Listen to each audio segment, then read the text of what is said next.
We now believe Senator Rafi has a statement. Thank you, Mr. Chair. Mr. Chair, it took all my energy to not to gate crush the live selling that happened here last June 4. The way it happened, the way it was handled, the statements being made. Gusto ko lang talagang pumunta dito, hindi naman po ako invited doon sa conference nila na yon. I waited for today's hearing to confront the resourceful persons they presented. Let me call on them 18 kargador. Kasi nga po, nagkakarga sila ng mga mali-maletang pera, sabi nga nila. Yun po talagang trabaho nila, taga-bitbit, taga-karga ng maleta. Una, sino ba itong 18 kargador ng mga maleta? Saan ba sila galing? We cannot simply bring in people sa Blue Ribbon Committee na nag-aakusa na mabibigat na paratang nang hindi man lang nalalaman kung karapat-dapat pa sila paniwalaan. Kasi simulang-simula pa lamang po na tinawag silang 18 Marines, may paglilinlang na agad. Yung bansag na 18 Marines sa isang paraan upang pabanguhin sila sa publiko. Matik po kasi yan. Pag sinabing Marines, iba po ang respeto ng mga tao. Pero hindi naman po silang lahat ay dating Marines.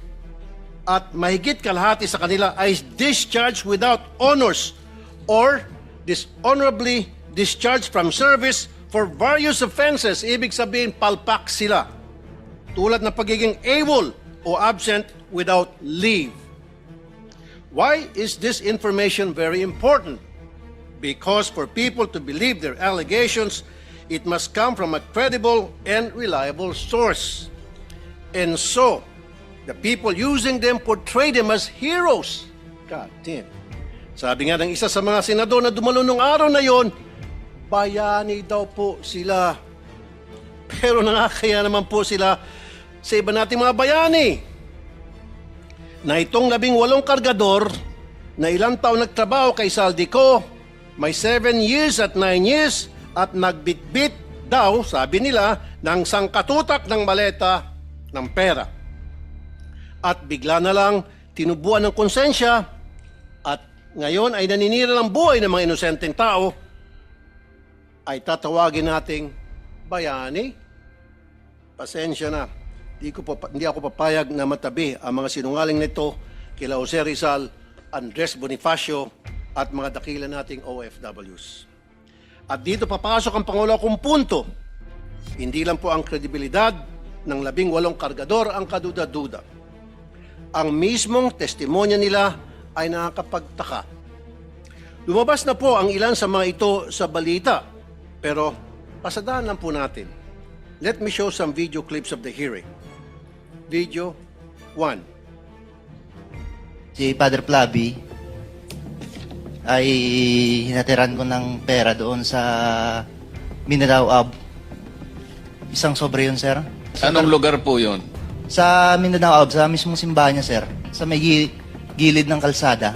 Bakit po kayo nagdala ng pera doon sa pari? Kasi, sir, hindi ko ano, sir, kung pang ano nila yun, sir, eh. Basta nagdala na kami ng pera, sir. Tapos doon sa 33... Maleta din ba? Dinala mo? Isang sobre, sir. Tapos doon, sir, sa 33 Clemente. Baka naman sulat lang pinadala Hindi, sa'yo, sir. sobre Pera, yun. sir. Kita ko mismo, sir, eh. Tapos sa 33 Clemente, sir, isang maleta. Kanino?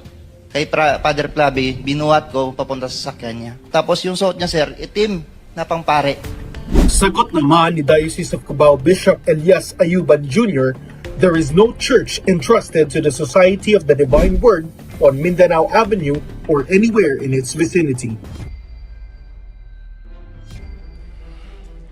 Pangalawa, iPhone time travel.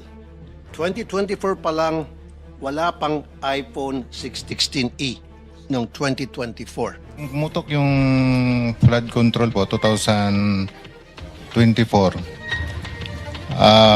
Nakapagsalita na po dito si Master Sergeant Orly Gotisa. Ngayon, maraming nagliligaw sa amin. Ano po? Nililigawan po kami na hindi na po kami magsalita. Yung lahat ng cellphone po namin, ibibigay po sa kanila. Sa anong dahilan? Papalitan po ng mga bago po, iPhone po. Ano bang klase yung mga cellphone nyo? Nokia? iPhone 16. So papalitan nila ng mas maganda. Yes, Your Honor. Alam ninyo yung dahilan kung ba't nila gagawin yon? Kasi nandun yung mga picture namin, Your Anong klase ng cellphone para ma-record? iPhone 16e, 128 GB. Nang i-check ng News 5 sa mismong website ng Apple, lumalabas na February 21, 2025 ang pre-order na naturang model na sinasabi ng Bagman sa hearing. Pangatlo, pinili na impormasyon. Ano ang nangyari sa pagpapalabas ng katotohanan? Kung pinipili lang nila kung sino ang ilalabas. Malinaw ang detalye nila sa una nilang affidavit tungkol sa mga maletang dinala sa ilan naming kasamahan dito na may address pa. Pero bakit parang mirakulo na naglaho ang naratibo tungkol dito? Sa original affidavit nung mga dating sundalo, nandun din si Senator Loren daw at saka yung magkapatid na Villar's. Ngayon ko lang nakita yung affidavit. I have not read, etc.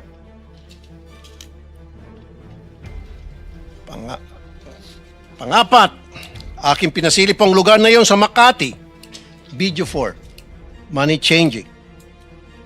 Nag-advise po si boss, magpapalit kami ng piso to dollar na 2 maleta doon sa Makati po. Bibili kayo ng US dollar. Yes, Your Honor. Dinala po namin ito sa Perbank Makati, Salcedo Village po. Dalawang maleta worth of 50 to 60 M po ang laman. Aking pong pinasilip ang lugar na yun sa Makati at walang record ng money changer sa Pearl Bank Building. Dapat po makumpirma ito. At syempre, nandyan din po ang mga kadudadudang testimonya nila laban kay Senator Soto na pinabulaanan niya na dahil nga matagal ng patay ang sinasabi nilang si E.A. Mark or Executive Assistant Mark. At ang pangbawi nila ng aligasyon tungkol kay Representative Laila de Lima na noong mga panahon na yun ay hindi pa kongresista at nakakulong pa. At sabi ni Ombudsman Boying Remulla, ang isang litrato ay delivery na nangyari nung panahon ni Speaker Lord Velasco pa. And so I come to my third point because it seems that some of the information from these 18 porters or cargador are fed. They have a hard time telling their story on their own. Kung papanoorin mo ang live selling nila noong Huwebes, hirap silang ikwento ang kanilang naratibo. The presiding officers of that conference were coaching and leading the resourceful persons. Pag medyo nagkakamali, siyempre, inaayos ng mga presiding officers ang testimonya. Minsan si Attorney Baligod na, hindi naman involved sa pagbitbit ng maleta, ay siyang tumitistigo tungkol sa nangyari. Wala naman siyang personal knowledge. Ika-4 na punto, nais ko pong humingi ng dispensa sa ating mga Senate media.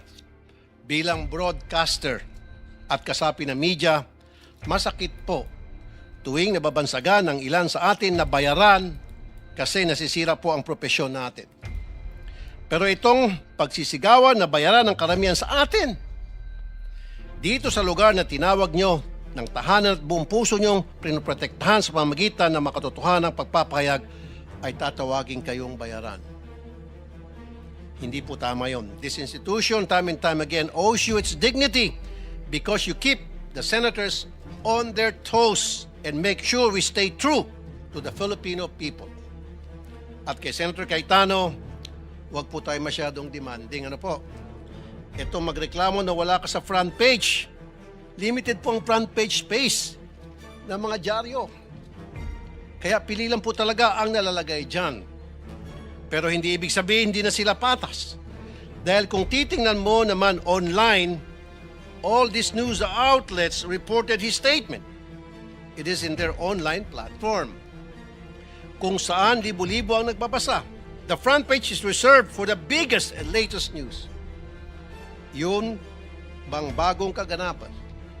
Yung po kasing pagkapit sa kapangyarihan at hindi pagtanggap sa pagkatalo nyo, lumang balita na po. But nevertheless, it was reported upon. I-google nyo po yun. And my fifth point, we have to look into the allegation na nabayaran ng 5 milyon ang 18 kargador. I'm not saying it's true. Iharap po ng NBI itong witness nila na nagsabi noon. Pero ang masasabi ko lang, ginamit lang kayo ng mga malalaking tao para sa mga personal nilang interest sa politika. Kulang yung 5 million. Kunwari, inanalayan nila kayo. Pero pagharapin nyo na itong sangkatutak na kaso na isasampa sa inyo, nitong mga siniraan ninyo, tingnan nyo, unti-unti kayong iwan yan. Ngayon pa lang, narinig mo na sila na nagugas kamay sa mga paratang nyo. Dumidistansya sila sa inyo dahan-dahan. Kaya sa ating mga kababayan, mag-ingat po tayo sa paniwalaan or papaniwalaan.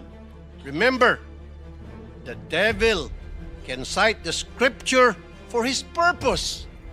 No more, no less. When Jesus went into the wilderness to pray, the devil tried to tempt him 3 times. But as he was failing to tempt Jesus, and as he was getting desperate, what did the devil do? He quoted the scriptures from the book of Psalms. Huwag po tayo magpapadala sa mga mabubulaklak na mga pananalita dahil lang siya ay nagbabasa ng Biblia. Huwag po tayo basta maniniwala dahil binansagang bayani o Marines ang 18 na kargador. Buksan po natin ang ating mga mata, tenga at utak. Huwag po tayo magpapadala sa mga live selling nila. Tingnan niyo po kung sino ang nagbebenta. Kasi kung may historyan ng pagbubudol at di tayo maingat, tayo na po ang susunod na biktima nila. And before I end, I would like to remind my colleagues here in the Senate to please be very careful in calling out some people as bayani, putting them on a pedestal dahil hindi naman talaga totoo. Because that will be a reflection of you. Tatawagin mo ang mga taong umami naman na nag-deliver ng mga kickback kung sino-sino Poncio Pilato. So therefore, matatawag siya ng sindikato. So kung tatawagin mong bayani ang isang sindikato, sindikato ka rin. As simple as that. Maraming salamat, Mr. Chair. Maraming salamat, Senator Rafi. We now go to Senator J.B. Ejercito, if you have any opening statement. Mr. Chair, I'll just go straight to the question later so that we can start the ball rolling. Thank you. Thank you, Senator J.B. Senator Bang?